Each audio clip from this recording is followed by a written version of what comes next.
Ficaram perguntas por desenvolver, levantar ontem. Pode-se levar a isso, pode-se voltar a isso.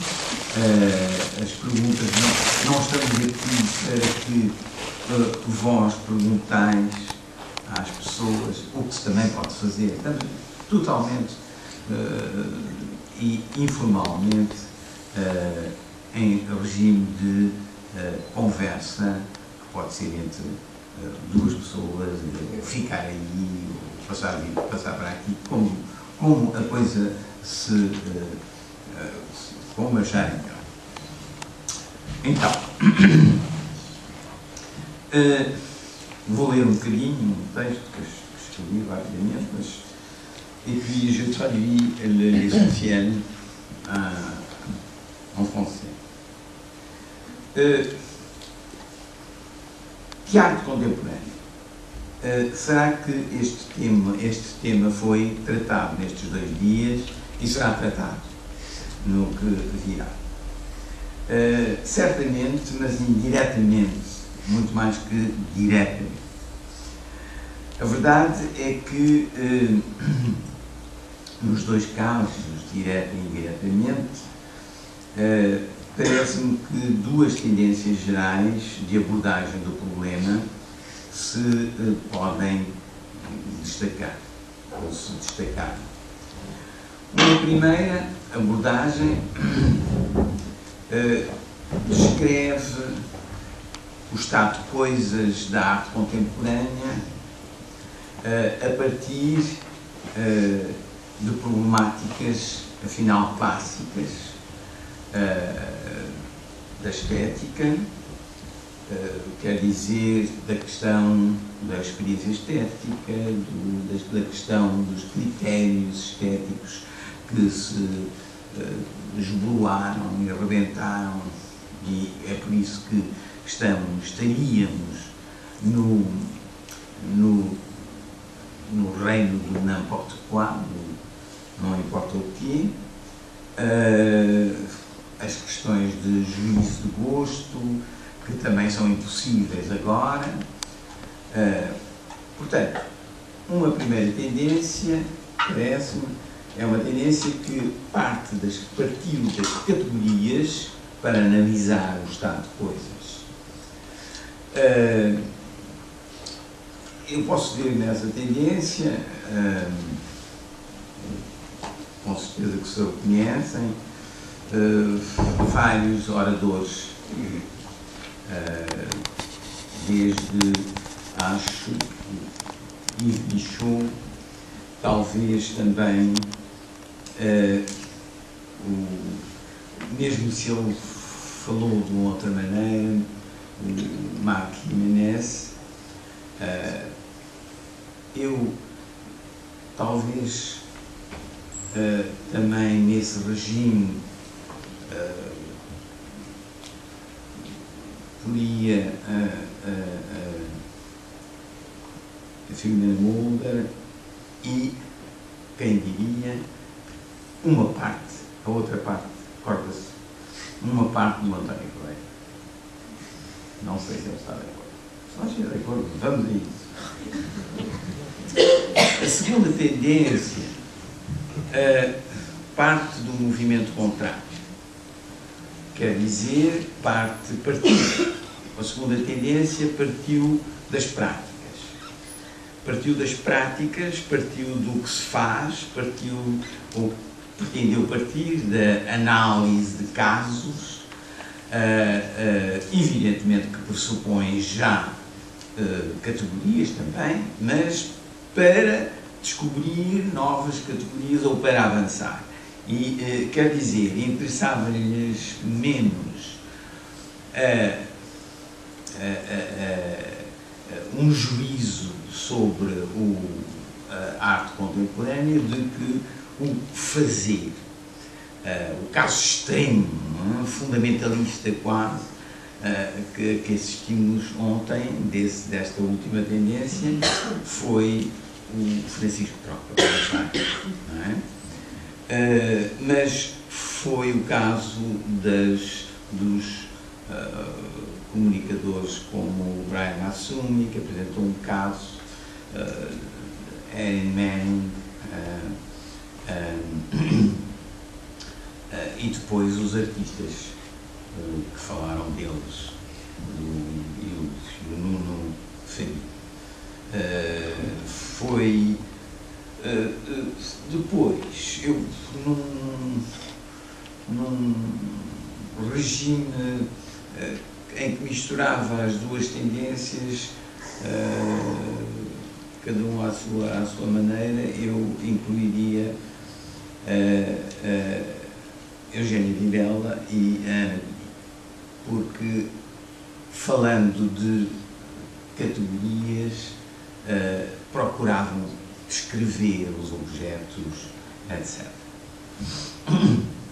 Je résume, donc en français très rapidement. Il me semble qu'il y a eu, c'est pour que vous puissiez me contredire, hein, que je dis ça, il y a eu deux tendances jusqu'à maintenant, deux tendances assez marquées.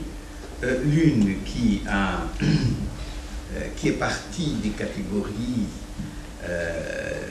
et des problèmes classiques de l'esthétique, tels que le jugement du goût, les questions des critères, possible ou impossible, la question de l'expérience esthétique, des états gazeux, etc. Et essayer de porter même avoir une certaine conclusion sur l'état de choses et peut-être même de ce qu'était l'art, de ce qu'est l'art. Pardon. La deuxième tendance, au contraire, part, me semble-t-il, des cas. Par des cas, par des pratiques, analyse ce qui se passe, ne s'intéresse pas beaucoup aux questions apparemment, aux questions classiques de l'esthétique. Y a-t-il un art qui est contemporain, bien distinct, est-il en décadence ou pas, etc. Ce sont dans cette catégorie où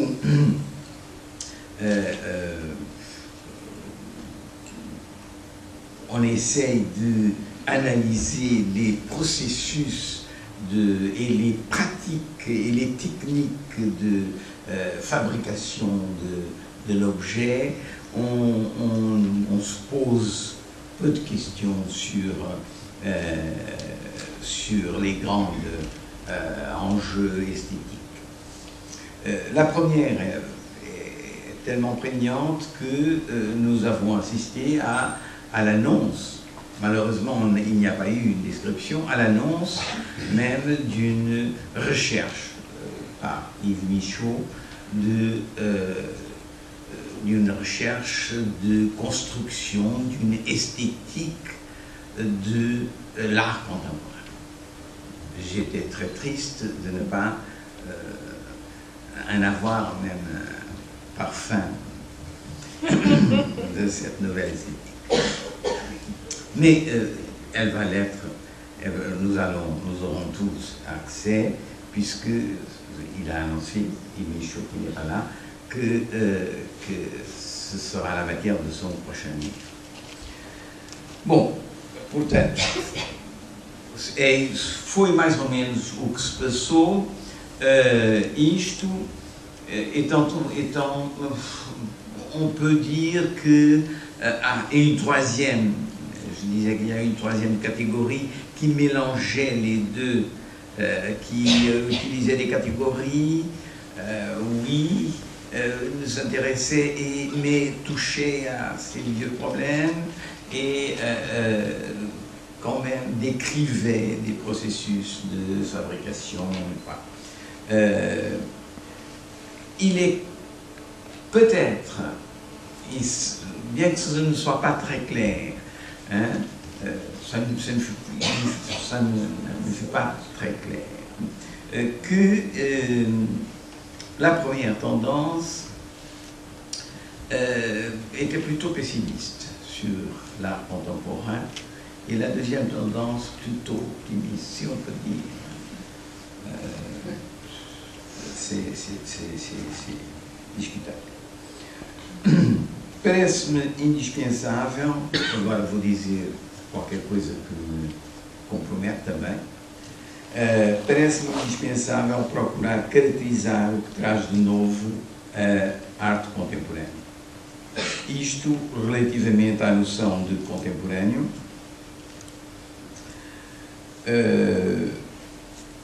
que necessita certamente uma análise atenta. Mas nós abordámos esta questão na discussão, nas comunicações, como outras, como fazer e as técnicas que vimos operar mesmo ao vivo da arte contemporânea. Fazer uma descrição e uma análise detalhada dos objetos para determinar as características próprias da arte contemporânea parece-me necessário, e essa questão foi abordada ontem, mas não teve continuidade. Porque é que nós temos necessidade de etiquetar esta arte como arte contemporânea? É necessário para saber o que distingue, se alguma coisa distingue, a arte contemporânea da arte moderna, da arte pós-moderna, por exemplo. Para saber se qualquer coisa nasce diferente, para saber se as imagens são novas, por exemplo. E isto é importante para a prática, apesar de para o Francisco Tropa, pelo menos, não o ser, aparentemente. Mas ele também não disse que não o era, porque ele, enquanto separado do artista, vai ouvir o que se diz sobre arte, não é? Mas quando é artista é impossível que qualquer coisa não permaneça no seu espírito, do que ele ouviu. Analisar as imagens, aquelas que se produzem hoje e que nunca se produziriam em épocas anteriores. Não se pode dizer que não houvesse também quem procurasse, porque já possui uma ideia clara, de delimitar claramente a noção da arte contemporânea a partir dos seus objetos. É o caso, eu tenho muita pena que ele não esteja, je n'aime pas parler en absence des gens auxquels je m'adresse, mais je le dis, Yves Michaud apparemment, il a analysé les objets de l'art contemporain. Je trouve que ce qu'il en dit n'est pas suffisant, mais c'est à moi, peut-être qu'il me dira que ce que je dis n'est absolument, et sur lui est tout à fait insuffisant. Mais enfin, je pense que le gazeux, si important dans sa pensée, surtout dans l'art et le temps gazeux, le gazeux ainsi que la dématérialisation de l'objet ne sont pas des concepts très opératoires. Il semble qu'il manque quelque chose. Il manque quelque chose à ce gazeux. Pourquoi? Parce que le gazeux suppose une atmosphère. Il faut analyser ce qu'est une atmosphère. C'est un concept très précis. Très précis, qui a une dynamique. Eh bien, et là, il y a quelque chose qui a à voir avec la matière. Donc, la dématérialisation de l'objet, bien sûr, il y en a, mais de quelle façon, de quel régime la perception, par exemple, quel régime perceptif avons-nous maintenant avec cette dématérialisation tout au moins partielle de l'objet. Je me demande donc si le gazeux est un bon concept pour caractériser de façon exhaustive, si on peut dire. On ne caractérise jamais de façon exhaustive, mais enfin suffisante, l'objet contemporain, de l'art contemporain.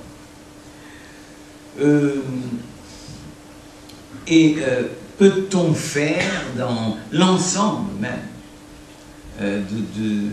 des objets qui sont si hétérogènes, comme on dit, peut-on faire l'économie de la matière, de l'image, de la force, de la forme même qui s'en dégage des objets? Peut-on, et quand on lit, on entend, et on a entendu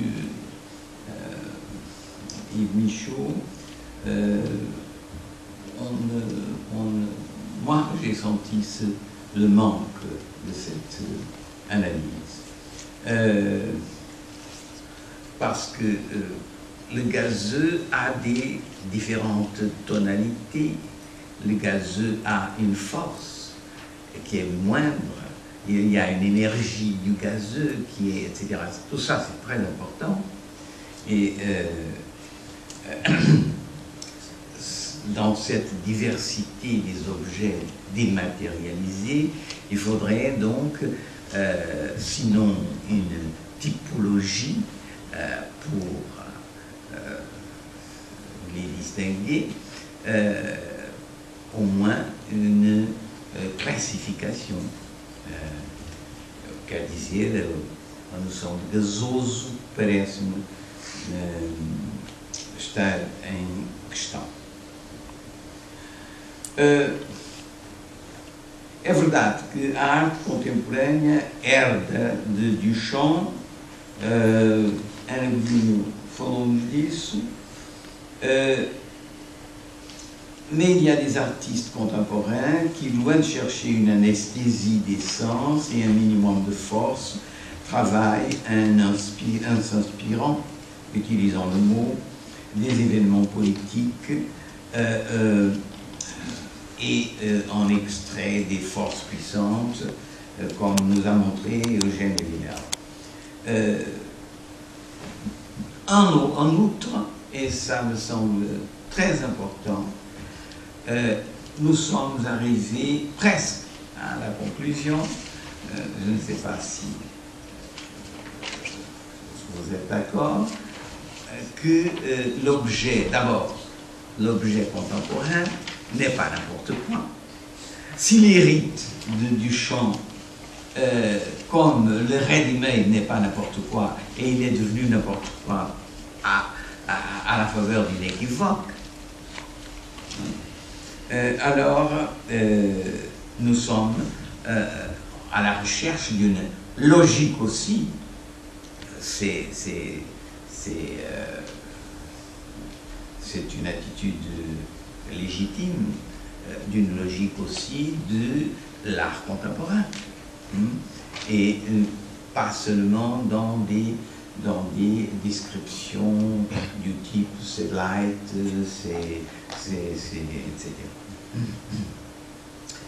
etc.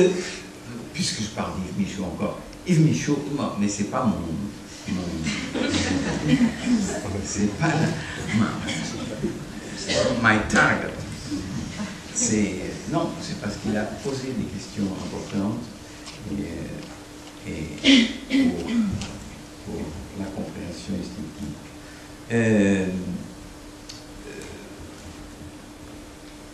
Je ne sais plus ce que j'y disais là, c'est pas grave. Ah oui, c'est que Yves Michaud a dit aussi que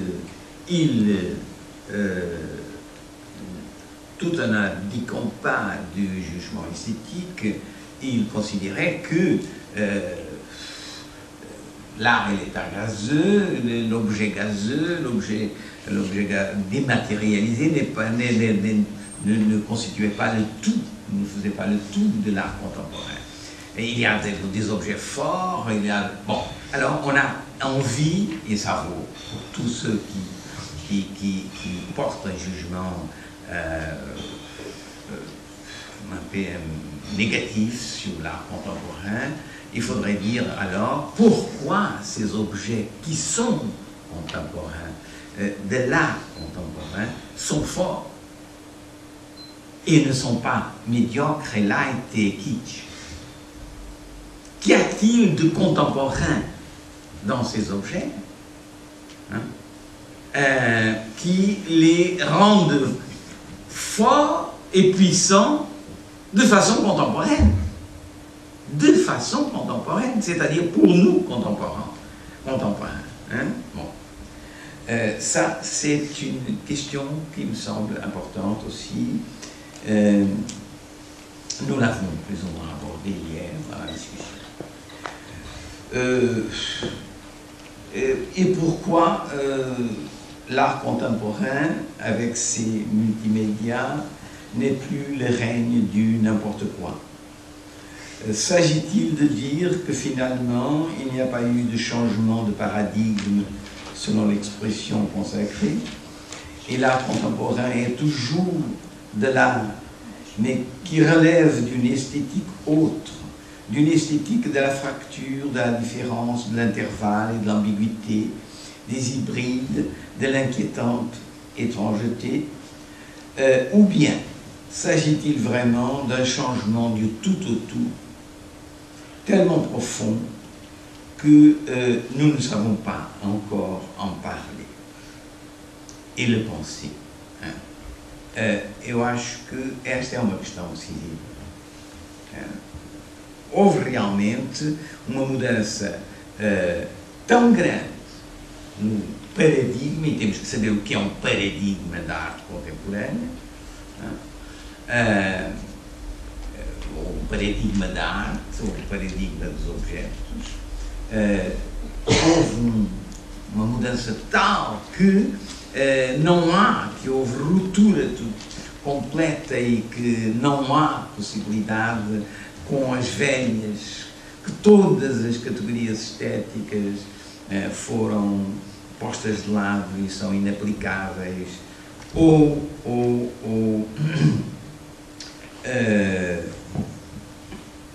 estes objetos estão no prolongamento de uma mudança, afinal não muito profunda dessas velhas categorias. Quer dizer, e há muita gente que pensa. E há muita gente que pensa que as categorias do belo e do sublime, por exemplo, continuam, de maneira mais ou menos escondida ou envergonhada, a inspirar, entre aspas, os artistas contemporâneos. Que arte contemporânea?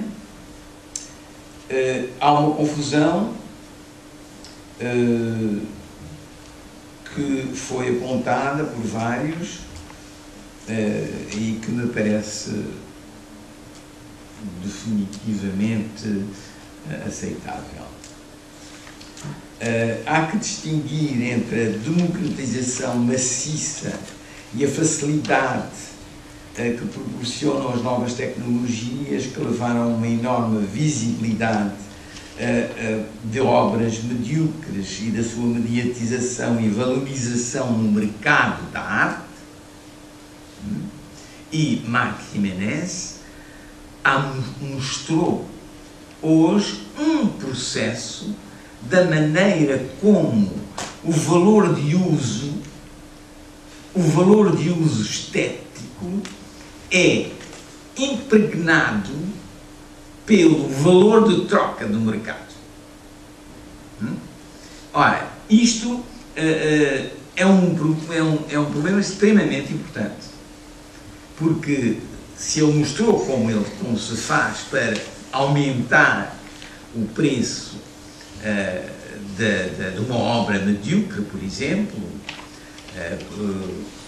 como os marchands font pour valoriser un tableau ou un objet d'art contemporain. Il reste encore l'analyse du passage de la valeur monétaire à la valeur esthétique. Pourquoi? Et comment se fait-il, ce passage, qui est constant? Bon.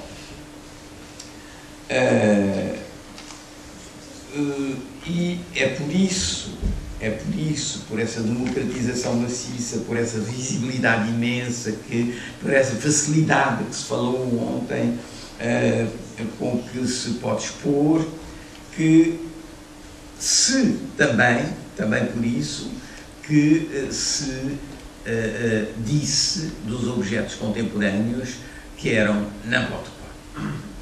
Quer dizer, erigiu-se a mediocridade. Deixou de haver um elitismo da grande obra. A grande obra.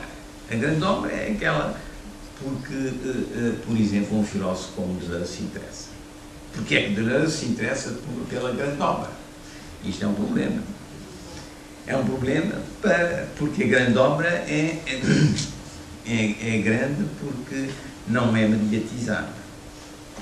Não é? É porque é imperceptível, etc. Os bons artistas contemporâneos são os que contam e os que são contemporâneos no sentido de anunciadores ou visionários que trabalham já na grande mutação que o regime do fazer artístico está a sofrer. É uma das ideias que passou. É também a minha convicção. A arte contemporânea é arte simplesmente, como disse Francisco Tropa, mas ela muda e vem, como toda a arte. Portanto, não há uma essência da arte, não sei se é o que ele queria dizer, mas isto é por causa da noção de essência e não por causa da arte. Também por causa da arte. Resta-nos o facto de a própria expressão arte contemporânea, e insisto no contemporânea, não ser feliz por sobrepor dois sentidos. Um histórico-epocal, a arte atual, e o contemporâneo como sentido que se aplica a toda a arte, o inatual, o extemporâneo, do que aqui se falou também. Pour terminer, je dis qu'il y a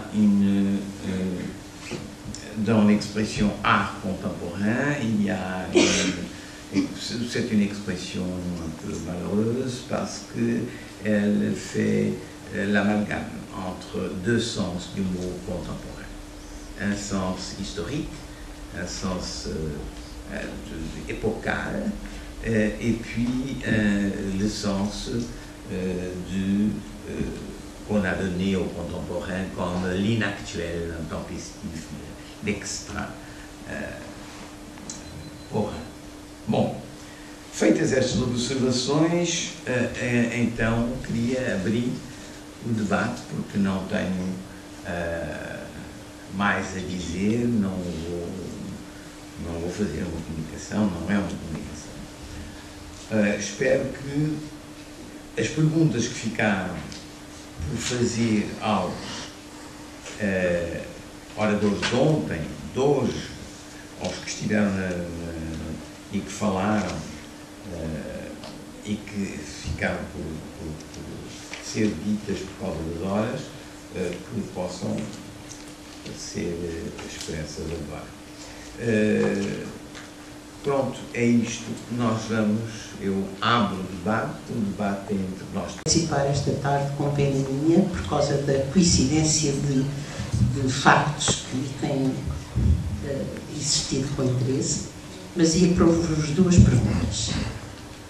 O professor Guzmão, de quem eu sou discípula, e que foi realmente o meu grande educador nestes campos conceptuais, afirmava que só havia arte contemporânea, quer dizer, só com os olhos de hoje, com as vivências e as sensibilidades, nós podemos ajuizar, usufruir, quer dizer, sermos aquele público a quem a obra de arte se dirige.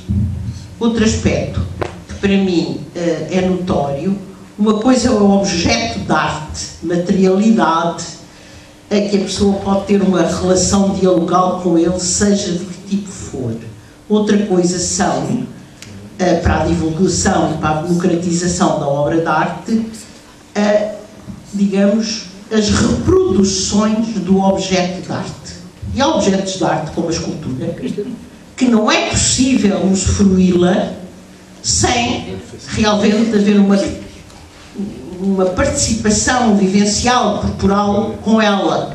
Não falando da dança, claro. Para a arquitetura, pois o problema que ela em si mesma é uma arte dialógica, quer dizer, não há arquitetura, seja de que tipo for, se não há uma diferença entre o diálogo de um espaço interno com um espaço externo, que se localiza num sítio e que corresponde às necessidades ou de quem o encomendou ou da pequenina comunidade que o vai usufruir. Em contraste com a arquitetura paisagística, e vai haver na terça-feira um encontro na Gulbenkian sobre exatamente a arquitetura paisagística, em que aí o elemento fundamental é o bios. Quer dizer, a outra arquitetura é a arte dos inertes, ao passo que a outra é a arte do bios, que pressupõe uma mutação e uma diferença ainda maior do que a outra arquitetura dialógica, que pressupõe uma luz, uma localização, uma implantação, etc. Portanto, isto, e daí a grande dificuldade de se fazer reprodução, e daí há de haver fotografia técnica para a arquitetura de vários tipos, ou haver, provavelmente, fotografia para apanhar os momentos da dança, e na Gulbenkian, com a experiência que tivemos dos anos de grupo de bailado e das exposições sobre os testemunhos desse grupo de bailado, tal como a gravação em relação ao concerto ou, quer dizer, ou o disco, que são coisas completamente diferentes, que é o equivalente ao outro aspecto.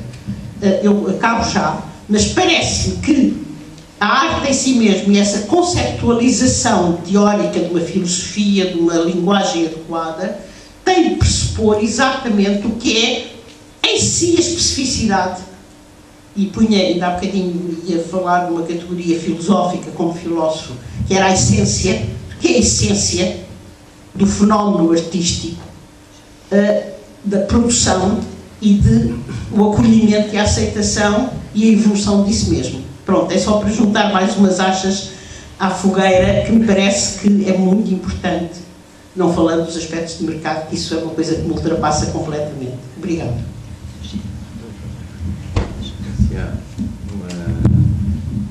Eu só queria dizer que a primeira questão apareceu, la première question sur l'éducation de l'art, pour ce que nous intéresse ici, suppose, si j'ai bien compris, que par exemple la réaction de rejet qu'on peut avoir vis-à-vis de l'art contemporain vient d'un manque d'éducation artistique. Est-ce bien ça? D'esprit critique pour etc. Oui. Alors, ça veut dire que pour vous, si cette éducation-là suppose que les problèmes théoriques et pratiques sont résolus. Les problèmes de l'art contemporain sont résolus. Maintenant, c'est une autre question, savoir si il faut éduquer les enfants et les jeunes et les adolescents.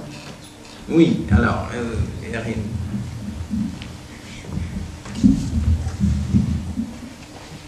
Ouais. Pour moi, c'est une question question intéressante parce que, comme tu dis, José, elle est compliquée par un manque de définition sur ce qu'on nommerait peut-être la perception ou l'appréhension d'une œuvre d'art, et aussi ce qu'on nommerait l'éducation, et comment on viserait à relier la question d'éducation avec la question de perception. Tout ce que je peux dire, c'est que, deux choses. Une chose, j'ai eu une galerie pendant 5 ans qui était en face d'une école. Et à l'heure du midi, à l'heure de la récréation, les enfants venaient. Et à chaque mois, il y avait une différente exposition. Très, très différente, ça pouvait être toutes sortes de choses. Et ce que j'ai trouvé, c'est que le mode de perception chez les enfants, c'était une école primaire, donc entre l'âge de 4 et 13, disons, c'est que les enfants savaient très bien ce qu'ils aimaient. Et ils revenaient voir ce qui les intéressait, et ils ne s'intéressaient pas à ce qui ne les intéressait pas. Mais j'ai jamais eu l'impression qu'ils ne comprenaient pas. Sauf quand l'œuvre elle-même ne tenait pas debout. Donc, pour moi, ce qui est important, la raison pour laquelle j'ai voulu parler de l'art du temps et pas du temps de l'art, c'est que cette sensation, cette perception, cette intuition à propos de la création de quelque chose qui est ineffable, de l'art même du temps, est quelque chose qui est senti.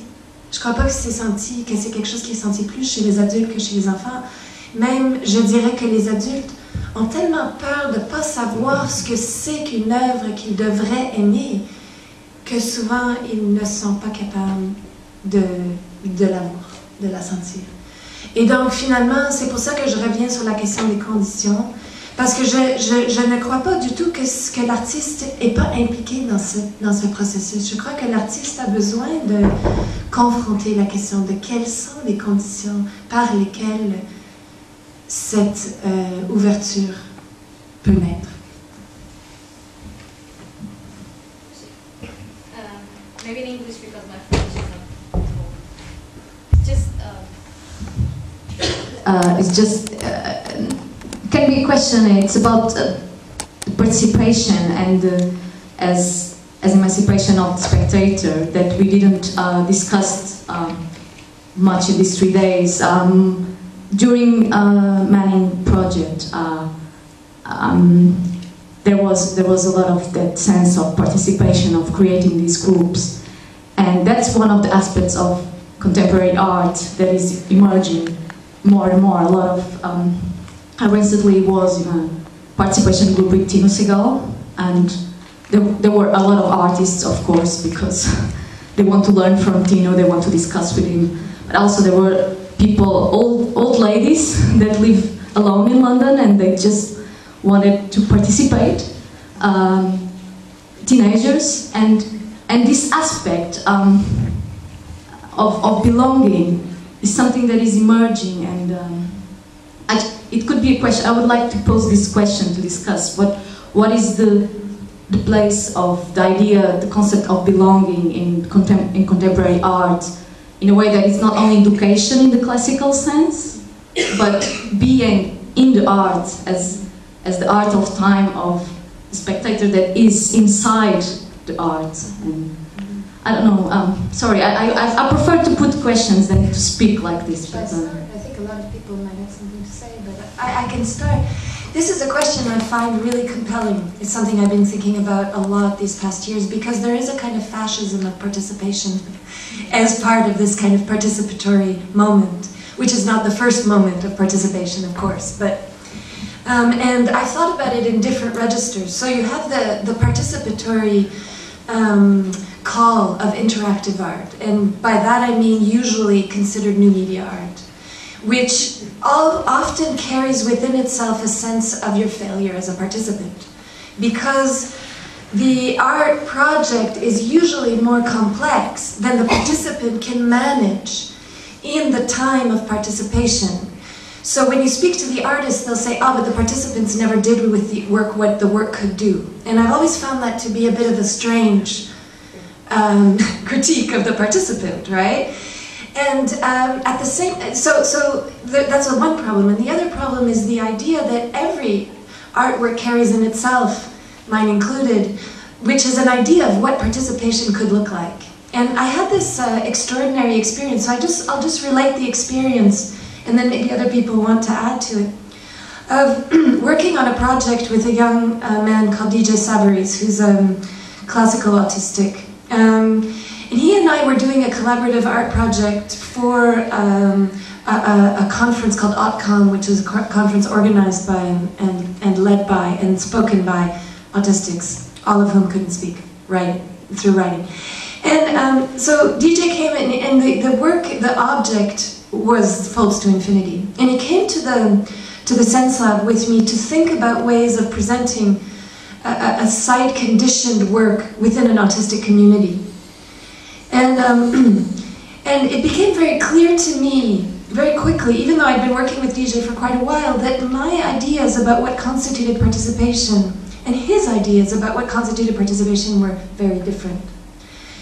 But it took us 3 days of working many hours a day to understand what this collaborative or collective participatory moment might look like.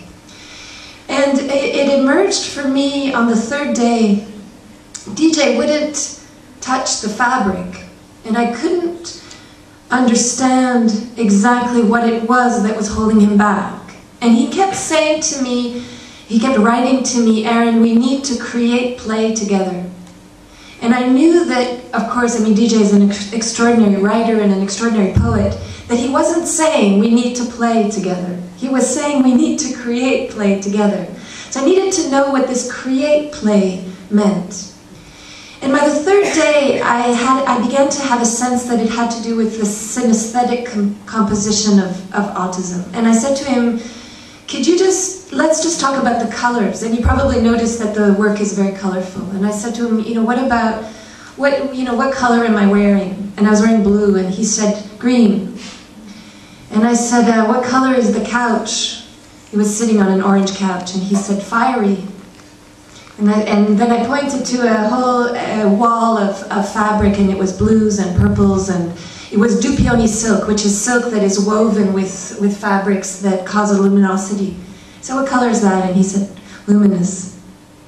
And I said to him, so shall we start again? So what is happening here, DJ? How much are you using your vision? And he said, 10%. He said, but the sound, it's hurting me. He said, I hear color, and it's really loud. And so we went back into the space, and we altered it entirely around the question of luminosity. And we created a quiet space for him. And in this creation of the space, that's when DJ wrote to me, now, Erin, we're creating play. So from that experience, I really got the impression that the artist constantly has to be getting out of her own way and has to allow for a real sense of the object not being the center of attention and the center of expectation. But it's an extraordinarily difficult thing to do within the realm of expectation also of what an art object is supposed to do. So, yeah.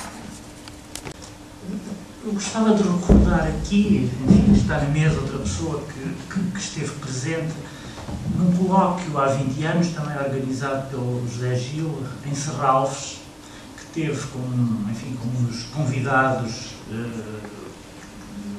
mais importantes, Jean-François Lyotard, que na altura, obviamente, ainda foi 10 ou 12 anos antes de morrer, portanto estava em plena atividade e bastante vigoroso ainda.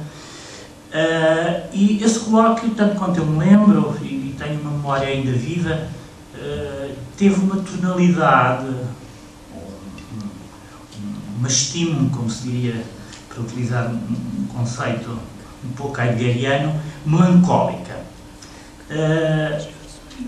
Discutia-se muito na altura, em plena efervescência pós-moderna, e essa era uma palavra que circulava com grande frequência e circulou também durante esse colóquio.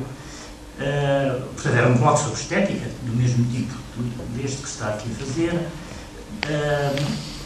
Eu lembro-me que, depois da comunicação do Lyotard, onde ele se referiu ao facto da estética moderna nascer, portanto, ter uma dupla face, por um lado a estética do belo e por outro a estética do sublime, alguém lhe perguntar se a arte contemporânea relevava de uma estética do sublime.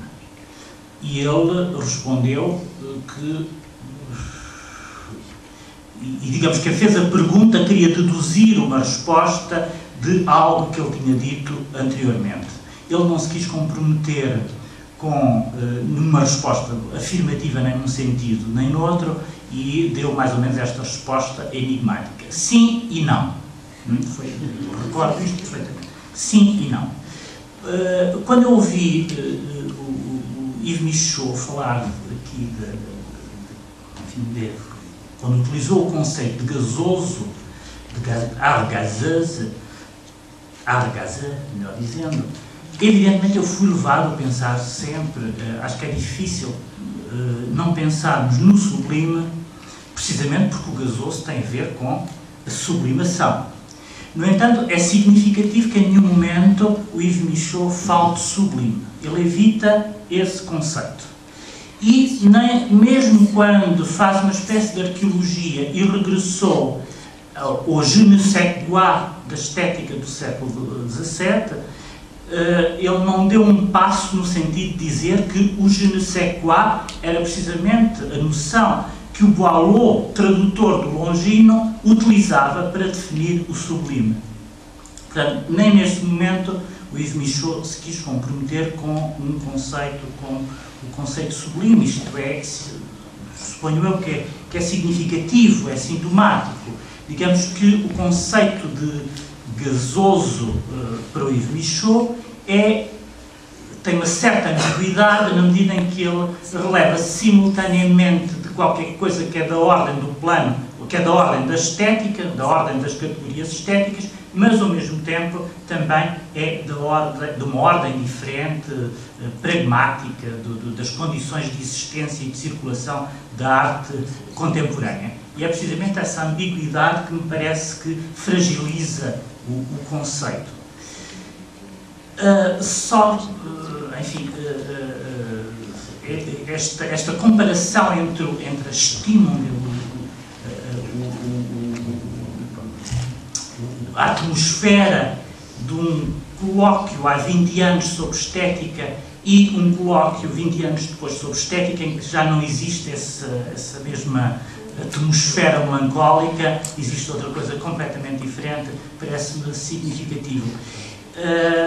Em jeito um pouco de provocação, se me permitem, eu recordava aqui que estas questões da arte contemporânea têm recentemente um episódio que me parece também significativo e em relação ao qual nós devemos pensar, que é uma das figuras emblemáticas da arte contemporânea, que era o diretor do Guggenheim de Nova Iorque, Thomas Kearns, essa personagem mítica, foi demitido, ou demitiu-se, ou teve que sair em 2008, na sequência da crise e da crise do subprime. Este encontro, este choque entre, por um lado, a arte e a crise financeira, parece-me de facto um episódio significativo, emblemático e provavelmente anedótico, evidentemente. E eu não queria retirar daqui nenhuma espécie de conclusão, estou apenas a relatá-lo.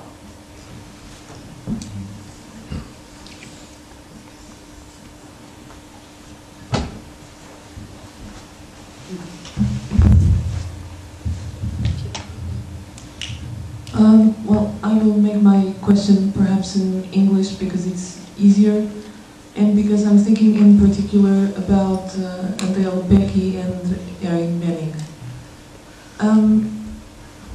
In contemporary art, or to think about contemporary art, I wonder, why is it that so many artists nowadays, they do what they do, thinking a lot about it, but more than that, taking it inside institutions and universities and connecting research and what can be called philosophical research and bringing it together with what they do with their practical art. And I think that that is very interesting because I don't know how can that be faced if you confront it with artists that don't do that, that are outside universities, that for instance like Francisco Tropa or Vera Matero, and I don't know, I'm interested if that can be an important feature of contemporary art, where the artist has to be also a critic or someone that criticizes himself, and I don't know, so if you would like to answer, thank you.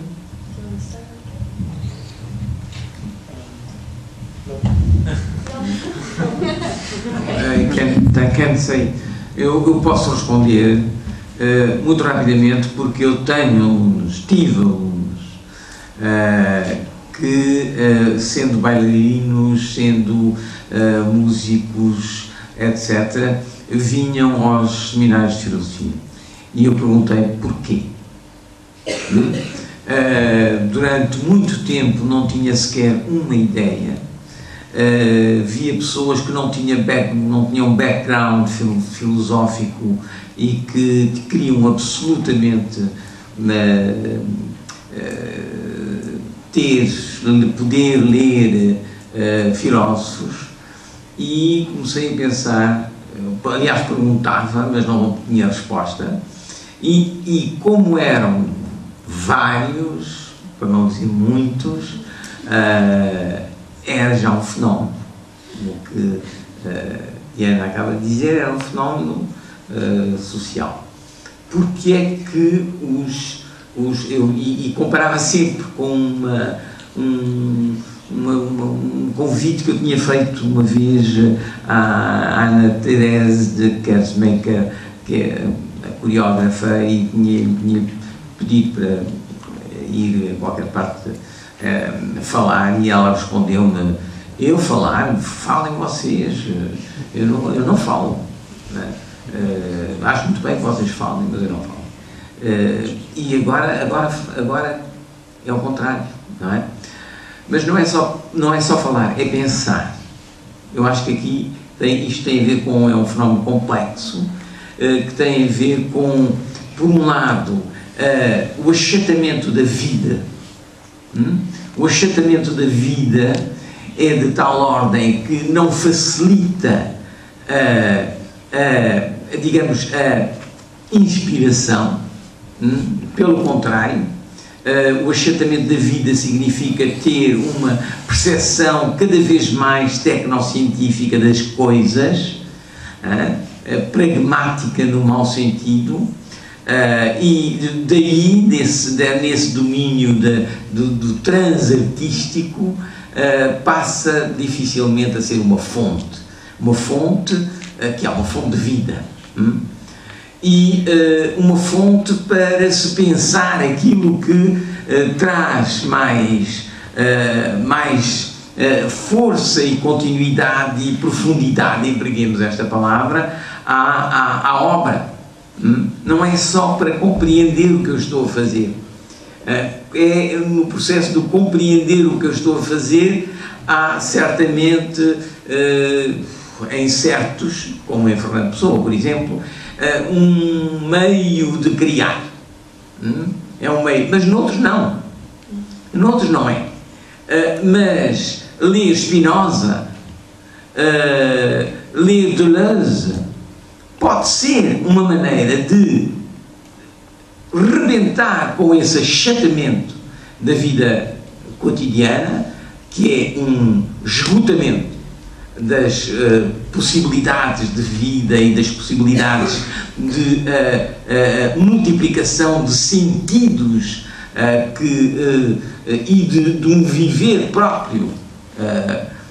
E por isso é necessário, mas haverá outras razões. Isso é uma das razões que me parece ser real, e é por isso que se vai tanto, agora se recorre tanto à universidade. Now I can say something. What? I'll say it in English. Is that okay? Just to follow up what you said, because I feel that there's one element that has been missing a little bit in the discussion, which is the so-called, in the US, the performative turn, right? And this performative turn becomes essential to think about contemporary art and contemporary art practices.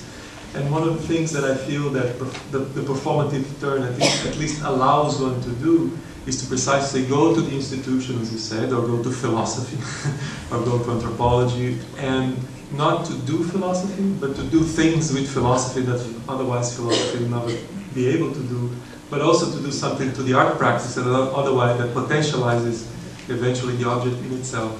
So I feel that in that sense, it is not about a project of learning. I don't think it's about a project of education. I think it's a different project. It's a project of potentialization and activating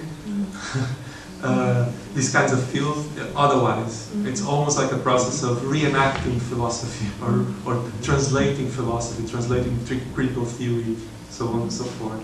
And that I find very interesting.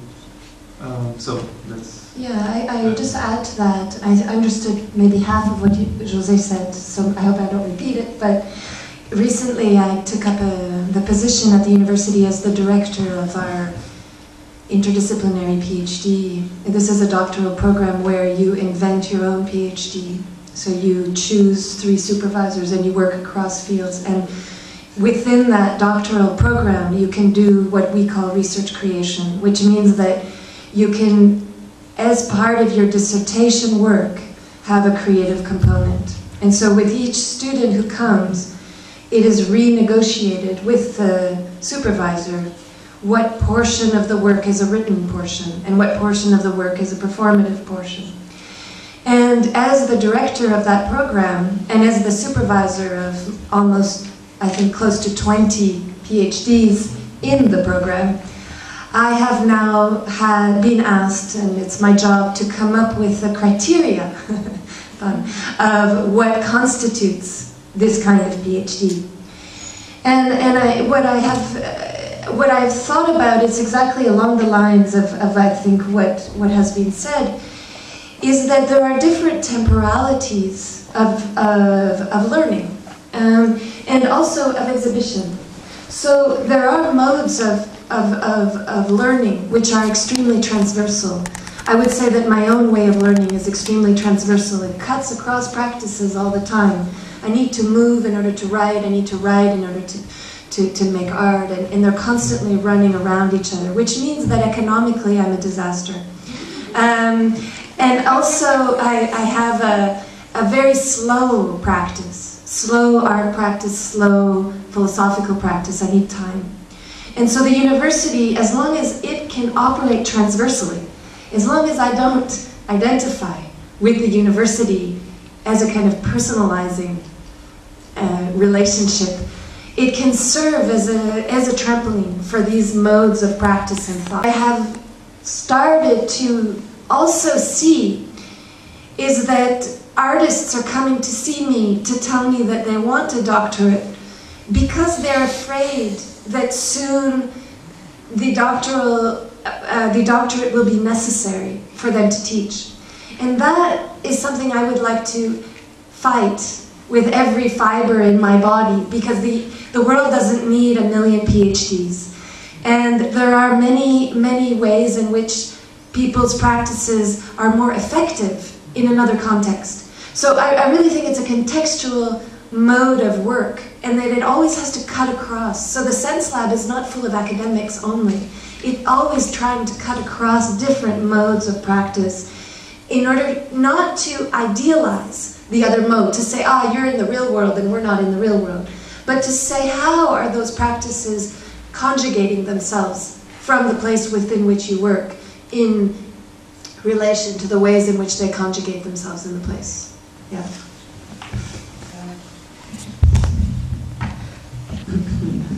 I don't believe that the creation has to look for things to be inspired. I think that creation creates within the unknown, within the nothing. So I would say that art is also for me, not only for me, a form of connaissance. And by dancing, I come in touch with movements that are also being touched by philosophy. And in that sense, within other forms of connaissance, I don't think it's knowledge. I don't know the word in English. I think that it's not knowledge. It's conhecimento. I think that philosophy and dance, for instance, have a lot in common in the way that they do move inside the unknown, the nothing, without having the eagerness that sometimes science has to catalogate what it means. So it's not that we cannot name, but I think that there's a movement, a pulse in the vibration in what you meet, that you know that even if you accept or allow the existence of a word like art or essence, you know that this word has to keep the vibration. And I think that in that sense, dance and philosophy and art and philosophy are very close together. It's like in this conversation, like in this being with different ways of approaching what you see in your blindness, that I think that all these fields touch together. I don't think it's I'm not an academical, I was never an academical. O que é para si inspirar?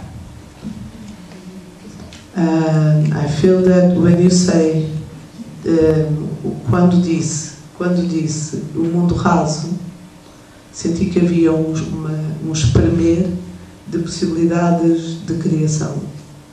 E então a inspiração seria o detectar os triggers que me permitem, detectar os motores que me permitem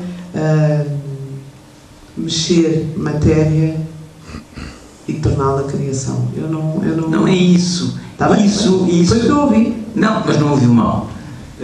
Então, o que eu disse sempre inspiração com aspas. Inspiração é um espaço precisamente de invenção, é um espaço vazio. Não estou a referir-me. Inspiração é uma palavra que dá a possibilidade precisamente de um vento interior. Se o seu interior está selado, você não tem inspiração, possibilidade, não tem esse espaço em que o acaso aparece, em que funduras de si desconhecidas podem vir à tona ou podem vir ao seu movimento. É isso, inspiração, mais nada. Sim, para mim na criação não há nada selado. Mas esse lado é o que acaba de dizer. É isso que eu não entendo. Parece que ouviu mal. Não foi isso que eu disse. E eu acho que eu ouvi-me mal. Está a ver? Estamos aqui numa conjugalidade. Está a ver?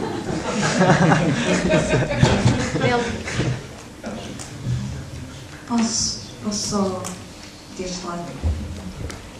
Posso? Acho que era. Sim. Obrigada. Pensando a partir daquilo que o professor Seixas disse, que o André disse e eu disse também, eu creio que quando, por exemplo, ontem sentia que o meu corpo estava a ser trespassado por uma presença que eu não sabia exatamente denominá-la quando o André e a Leonora estavam perante nós. Havia uma presença em ato. E essa presença em ato é, ao mesmo tempo, uma força e uma intensidade que existe também, e daí uma proximidade imensa entre o pensamento filosófico e a arte como forma de pensamento, enquanto forma justamente de pensamento em ato. Isto é, o que é que eu pretendo dizer? Não estamos a pensar desde o ponto de vista, digo, da filosofia, uma vez que a minha formação de base é filosofia, quando trabalho no grupo de investigação que coordeno Estética, Política e Artes, que trabalho com artistas, e portanto aquilo que nós procuramos pensar parte de algo que também Deleuze dizia, isto é, eu, desde o lado da filosofia, não estou a procurar pensar sobre. Isso seria absolutamente um erro, porque justamente iria construir todo um discurso sobre algo, tornando um objeto abstrato, nesse sentido. Eu não estou a desenvolver uma reflexão, eu estou a mergulhar desde dentro de uma força, no sentido spinoziano, eu estou a mergulhar e a procurar nos encontrar uma outra forma possível de alfabeto, que permita dizer aquilo que procuramos partilhar, sabendo todavia que todas as palavras que estamos a partilhar serão sempre penúltimas face a isso que procuramos tocar. É isso, esse sabe. E, ao mesmo tempo, quando falavam da questão da educação do projeto, haver um projeto e um projeto artístico, a noção de projeto é uma noção que me perturba.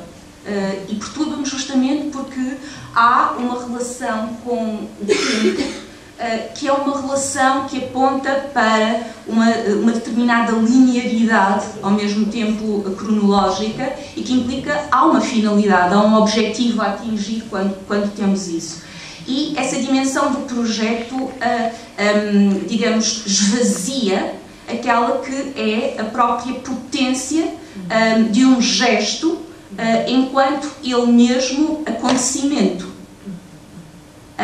Então, digamos que o projeto esvazia a potência que o acontecimento é. Nesse sentido, comme tu parlais aussi de l'événement, et quand on pense justement sur la question du projet artistique, cette dimension de qu'est-ce qu'on va faire, comment on va faire tout le projet, on oublie que ce n'est pas un chemin déjà qu'on peut imaginer a priori, mais c'est quelque chose qui est en tant que devenir, et en tant que devenir corps. Ce n'est pas l'objet, comme on parlait, ce n'est pas l'objet qui va surgir, c'est ce que vient. Et c'est ce qui vient qui est là, qui a une existence et qu'on ne sait pas exactement donner un nom à ça. Et c'est cette puissance de geste de création qui en même temps est un peu, quand on parle de projet, pensant à la question du temps, justement, qui me perturbe un peu aussi.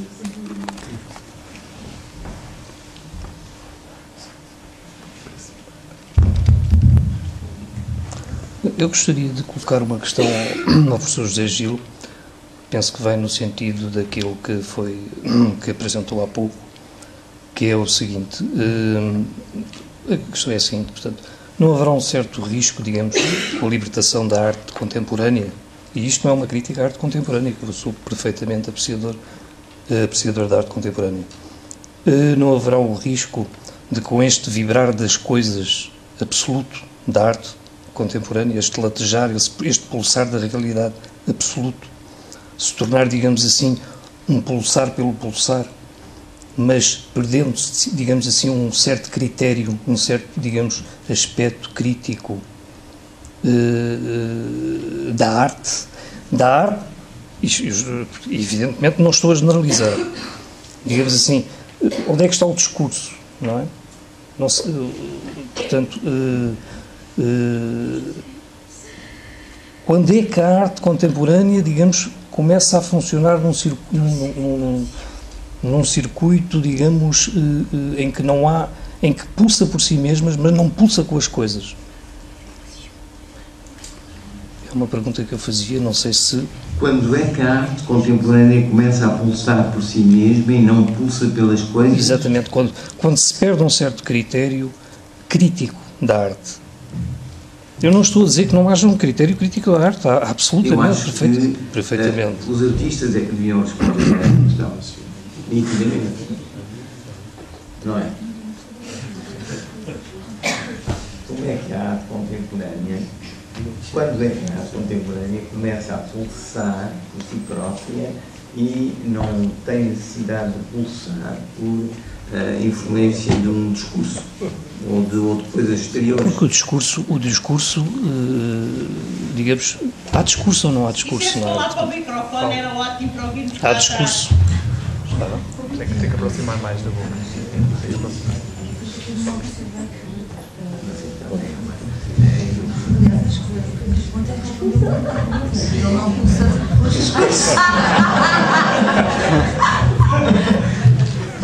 Não, estava a dizer ao José que por acaso acho que o Francisco ontem respondeu bastante a esta pergunta quando ele disse que ele faz o seu trabalho não porque alguém está a construir um discurso sobre o que é que ele faz ou a classificar se é, de que tipo de arte é que é, se é contemporâneo, se é isto, portanto, por acaso acho que o que ele disse responde bastante a essa pergunta. Não, é que há um... I'm not sure I understood the question, but I think I can make a link also to what you were saying, Kenya. That I don't know about other artists here today, but I certainly never wonder about myself as a contemporary artist. I'm just living, huh? I mean, I'm living today and I'm making art, and if that means I'm contemporary, that's just something that is going to happen in another register. And the great percentage of artists who move me and who I know would never be in the pages of the magazines that are being turned. The great majority of artists that I know are looking for transversal ways of surviving. And so what we're doing is collaborating, talking together, thinking together in more than one language. There's never a sense in my life that philosophy is the only language that we speak. Of course not. Most of my friends are not within the academic world, and it's not necessary for them to be in the academic world. It just happens that, as Eugenia was saying, philosophy as a mode of life is one that touches me profoundly and that makes me think in movement. It makes me think in more than one way. And I think that just another quick thought on the question of time, these multiplicities of time, the time of the metric time of the exhibition, the metric time of the performance, if it happens, is also not to be excluded. And maybe I wasn't clear enough on that. I think that one of the things that I take as very important from Whitehead, and that I feel that is also very, very present in Deleuze's work, is that the cut, which we could call the decision or the decisive turn that I was talking about, is also what constitutes the event. It is in this cut that you might talk about as the premiere, or whatever you want to talk about it as, where the process diverges into another kind of plane of experience, a plane of organization as well, that something can occur or not. And so, in my case, it is a very unusual thing for me to have an experience of a large art event. I stay away from art galleries for the most part, so it's very weird for me to be in that context, but I'm interested in how that context also can act as a decisive turn. And so it's not at all that I would want to foreground some kind of infinite process. I don't think that the infinite process is what it's about. It's actually about all of those dephasings, all of the cuts, all of the inconsistencies, all of the paradoxes, and all of the ways in which the precariousness reemerges, I think.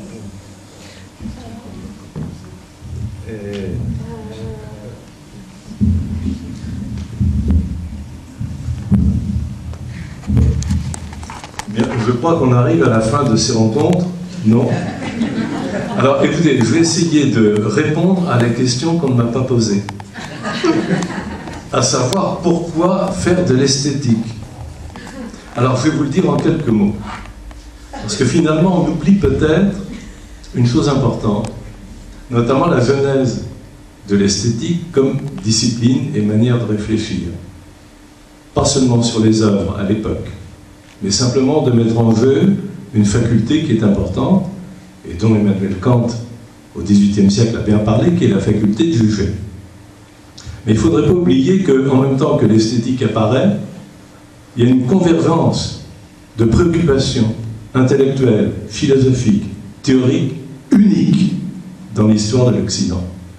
À quelques années de distance, vous avez l'esthétique, vous avez la critique, notamment la critique d'art, mais pas seulement. La critique politique également. Et puis vous avez l'histoire de l'art. Et vous avez en plus, il faudrait ajouter le fait que c'est à cette époque que le commerce de l'art commence à se répandre à travers l'Europe, qu'on crée des salons fréquentés, à l'époque fréquentés par la noblesse, après par la bourgeoisie, et puis après au XIXe siècle, évidemment le public va s'élargir. Mais ce sur quoi je voudrais insister, et qui répond peut-être aux vœux, je pense, des organisateurs de ces rencontres d'esthétique, c'est finalement pourquoi faire de l'esthétique. Alors je ne peux répondre qu'en mon nom. Vous pouvez faire de l'esthétique comme vous voulez. Vous pouvez aussi ne pas en faire. Mais si je réponds en mon nom personnel, je dirais ceci. C'est que si on se souvient du projet d'Emmanuel Kant, dont Michaud a parlé, notamment, on en a parlé d'Emmanuel Kant, quand il a écrit sa critique de la faculté de juger, il était sur le tard, tardivement. C'était pas la fin de sa vie, mais enfin presque. Il avait une idée en tête. Il ne voulait pas parler d'art. Il ne voulait pas parler d'esthétique. Qu'est-ce qu'il voulait faire? Il voulait écrire un traité sur la liberté. C'est-à-dire de ramener finalement la question de la faculté de juger, non pas sur des objets, mais sur cette fantastique autonomie que nous avons quand nous jugeons sur nous-mêmes, et qui nous donne ce pouvoir de critiquer, autrement dit, d'aller vers cette autonomie, qui évidemment, comme vous le savez, au XVIIIe siècle, et notamment en plein siècle des Lumières, était l'une des choses fondamentales. Et alors, faire de l'esthétique aujourd'hui, je vais vous dire pourquoi peut-être on pourrait prolonger, continuer, actualiser le projet du XVIIIe. On est, alors je vais aller vite parce que vous le savez, dans un monde où les conditionnements sont énormes, notamment le conditionnement des médias, que ce soit Internet, que ce soit le téléphone que j'ai dans la poche, que ce soit les multimédias en général, qui nous imposent, qui nous conditionnent, qui parfois nous manipulent, qui nous conduisent à aimer ce que nous n'aimerions pas nécessairement au départ. C'est-à-dire qu'à chaque fois, c'est un petit peu de notre liberté qui s'effrite, c'est-à-dire de notre autonomie de jugement. Et je pense que faire de l'esthétique, si on ramène ça à la question de la liberté, c'est peut-être pour une seule et unique grande raison, c'est résister à un niveau individuel, et donc peut-être à un niveau collectif, aux multiples conditionnements et manipulations de masse dont nous sommes les objets à l'heure actuelle. Autrement dit, c'est une garantie de la liberté.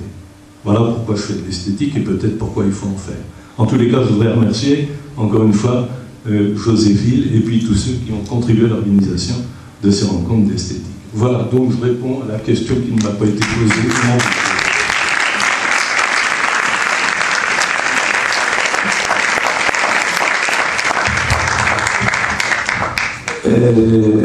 Nós vamos dar por encerrado estes encontros, c'est donc la fin, esperando que para o ano novos encontros se possam sobre outro tema se possa realizar. Agradeço a todos vós e a todos os convidados mais uma vez a generosidade com que participaram neste debate que eu gostaria que fosse, e tenho a impressão que foi certamente em parte, um debate que nos ajuda a colocar, em particular em Portugal, a arte num lugar num lugar que ele não tem ainda nas nossas vidas individuais e na vida coletiva. Muito obrigado.